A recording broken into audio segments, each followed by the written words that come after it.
Amoureux de la physique, bonjour. Une autre vidéo pour traiter du mouvement, alors surtout dans les classes de seconde. Voici un exercice où en fait une bille est lâchée dans le référentiel terrestre et son mouvement est enregistré. J'ai rajouté des règles pour matérialiser ce que l'on ferait réellement en TP. On me demande comment se nomme ce type d'enregistrement, le document est-il bien orienté, décrire le mouvement de la bille, puis ensuite la vitesse et l'allure de la courbe. Alors, comment se nomme ce type d'enregistrement? Ce type d'enregistrement se nomme une chronophotographie, c'est-à-dire une photographie au cours du temps, des images prises de manière successive à des intervalles de temps égaux. Est-ce que ce document est bien orienté? Eh bien, pour que la bille parte à droite, il faut qu'elle soit attirée par quelque chose qui est à droite. Par exemple, si la bille est en fer, un aimant. En fait, le texte ne précise rien à ce sujet-là, donc on peut supposer que finalement la bille, d'après le texte, elle subit simplement la force gravitationnelle, hein, c'est-à-dire le poids, son poids, est attiré vers la Terre.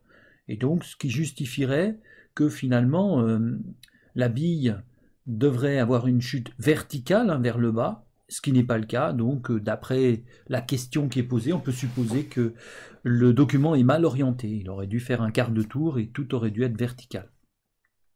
Voilà. Décrire le mouvement de la bille. Ce que l'on voit dans le mouvement de la bille, c'est qu'il suit une ligne droite. Donc le mouvement est rectiligne. Mais aussi, on voit aussi que l'écart entre deux positions de la bille, hein, l'écart entre là et là, ici, il augmente pendant des intervalles de temps égaux. Donc on peut en déduire que la vitesse augmente et donc que le mouvement est accéléré. Voilà. Place à la question qui est un peu plus difficile, on me demande la vitesse instantanée au point 4, sachant que la vidéo était prise à un intervalle de 25 images par seconde, voilà la vitesse d'obturation. La première chose à faire, c'est je vais en fait nommer les positions de la bille, A, B, C, D, E, F, G, ça sera plus facile ensuite pour calculer la vitesse du point de vue littéral. Alors, ça veut donc dire que la vitesse au quatrième point, c'est la vitesse en D. D'après la définition, la vitesse en D, la vitesse instantanée, c'est la distance d'un point avant jusqu'à un point après, c'est-à-dire du point C jusqu'au point D, pendant l'intervalle de temps du point C jusqu'au point D. Or, entre deux images, il s'écoule de là à là, il s'écoule delta t. De là à là aussi, il s'écoule delta t, comme partout d'ailleurs. Du coup, entre C et E, il s'écoule 2 delta t. Ce qui fait que j'ai une formule de vitesse, c'est la distance de C à E divisée par 2 delta t. Bien. D'après le document, si je mesure avec cette règle, je vois que la distance de la bille de C jusqu'à E, eh bien, elle mesure à peu près sur ma règle 2,4 cm, c'est-à-dire 24 mm. Bon, mais moi, c'est pas la vitesse sur le document que je cherche, mais c'est la vitesse en réalité. Donc on voit que ce document n'est pas à l'échelle. Donc il faut l'adapter et trouver sa vitesse à la bonne échelle. Pour cela, on me donne ce renseignement qui est ici. C'est comme ça que je vais trouver l'échelle. On voit qu'en fait, ce trait qui est ici, le trait qui est là, il mesure sur la règle 13 mm, et en réalité, on me dit qu'il fait 5 cm. Donc je peux dire que 13 mm sur le document papier est en réalité égal à 5 cm réel. Et du coup, pour trouver l'échelle, le plus simple, c'est de ramener à 1 mm sur le document. Ça fait combien en réel? Eh bien, je fais le produit en croix, hein. 1 mm fois 5 divisé par 13, ce qui me fait 0,38 cm réel. 1 mm sur le document correspondra en réalité à 0,38 cm en réel. Ce qui fait que chaque millimètre mesuré, je multiplierai par 0,13 cm pour avoir la distance réelle en centimètres cette fois-ci. Eh bien moi j'ai 24 mm, donc j'ai 24 fois 0,38, ce qui me fait 6,7 cm, et je vais le mettre tout de suite en mètres, ce qui fait 6,7 10 puissance moins 2 mètres. Voilà la distance réelle. Hein. Ça, c'est la distance réelle. La distance réelle est de 6,7 10 puissance moins 2 mètres. Bien. La durée entre deux images, elle s'appelle delta t. Et on me dit que l'on a 25 images par seconde. Ben, ça veut dire qu'entre deux images, il s'écoule 1/25e de seconde. Donc on a une image toutes les 1/25e de seconde. Or, 1/25e, ça fait 0,04 secondes, ce qui fait que delta t égale 0,04 secondes.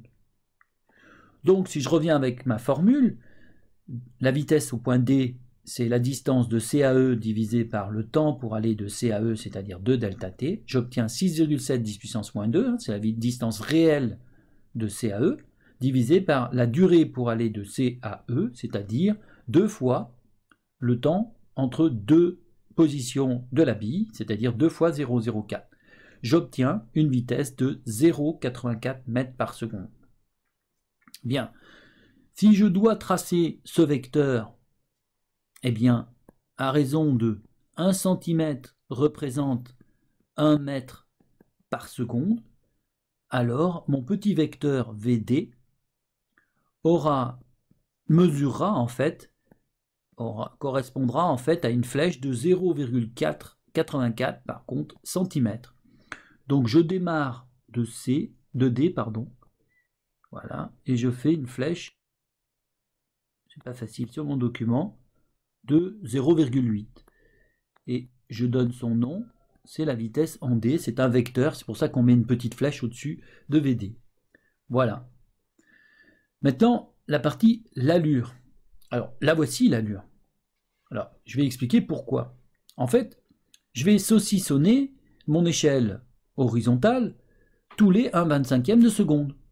D'accord? On a 1/25e, ici donc, 1/25e, ici 2/25e, ici 3/25e, etc. etc. D'accord? Et ensuite, qu'est-ce qui se passe d'après le texte?